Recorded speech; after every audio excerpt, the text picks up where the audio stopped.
really what we're going to speak to today when we go on a deep dive into this sorcerer, this soothsayer, Balaam. Balaam was the first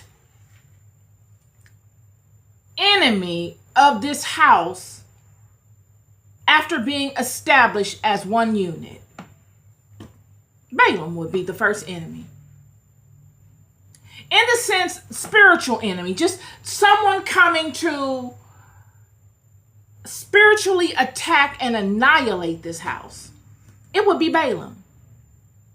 Balaam was a powerful sorcerer during the time that the children of Israel were on their journey to their promised land. He was one of the, if not the most powerful sorcerers in the entire world. He's the head of the head of the head of the head. And in the sorcerer world, it's really a world built upon relationships in spirit. So it's fair to say that Balaam was so successful because he had relationships in spirit that many other sorcerers did not have. And in order to have these relationships with spirit, it's kind of like having a relationship with God. You've got to fine-tune yourself in a particular way to be able to substantiate such a relationship. To be able to be a vessel, a conduit that these spirits can use to work themselves through, for you to be able to receive messages, for your words to have power. You will need to align to power. You see, Balaam was not powerful just because he was Balaam. Balaam was powerful because of the spirits that he aligned to. This dynamic is not exclusive to God and the children of the Hebraic house. Meaning, the children of the Hebraic house are just vessels. Surely they have been created in a way where they can give you the maximum output. But they must be aligned to power to get the maximum dosage of power in that particular way in order to give forth that maximum output. And it is of this activity that is universal. Be it, we all are vessels that must be aligned to power in order to give birth to maximum output.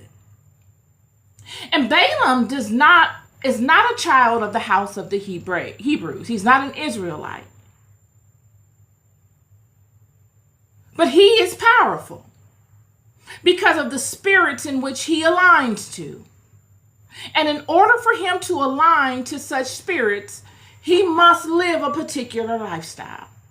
And it is this that sets Balaam apart. Balaam would have an upper hand or an advantage in this alignment because he would be fine-tuned by his fathers that came before him. You see, Balaam was born into this. Kind of like Solomon. Born into the kingdom, he has the advantage because his father David had such a monumental relationship with God.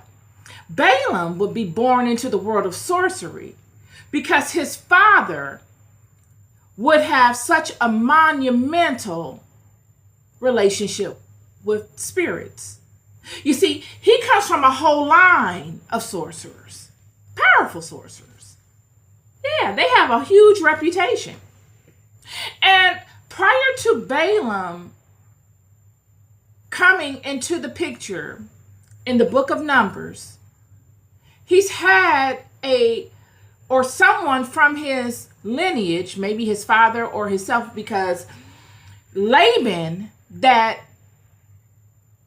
hunted Jacob is of the same bloodline of Balaam. If you rearrange the letters of Laban's name, you'll get Balaam. And this is why many people, when you look up this story, They don't know if Laban was Balaam's father or if Laban was actually Balaam. Because we know in the Bible, in many spiritual books, in the history of many of these nations and customs of the people, it was normal for you to rename yourself after you've reached a certain level of ascension. Could it be that Balaam was Laban and he has renamed himself? We don't know.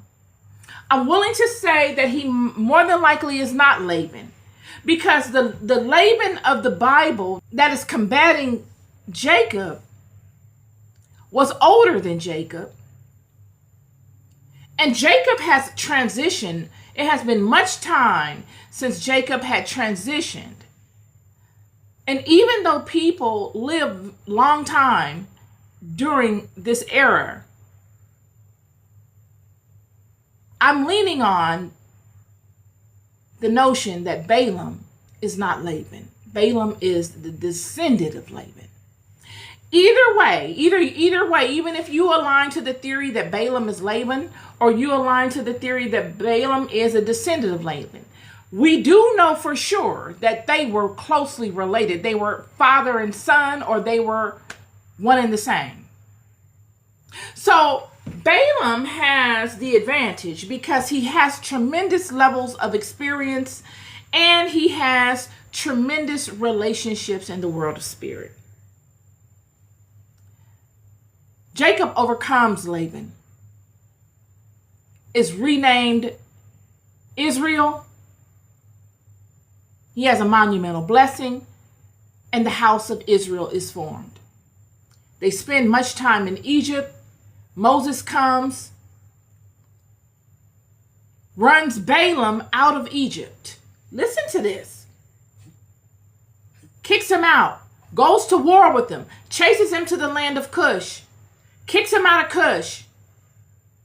Balaam goes back to Egypt. Moses dominates. Moses comes and takes the children out of Egypt. And now they have left Egypt. And they are on their way to their promised land. And on their way to the promised land, the Midians and the Moabites, yes, coagulate together.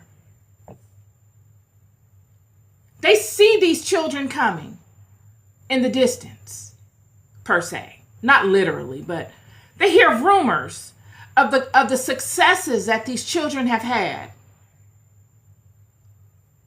Friend, your enemies will know you coming before you even set foot in the room. This is how insecure people are. They can never rest in their now and focus their attention on the things that they have going on, because they don't have anything going on.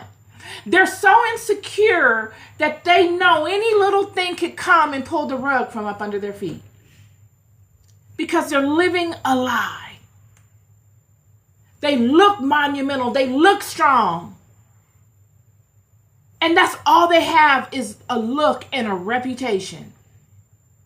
And any level of truth can come and undermine it. So what they do is they scout. They're always scouting to see who's coming and what's happening. Not because they care for the citizens of their nation or because they care about goodness and righteousness. They're always scouting because they know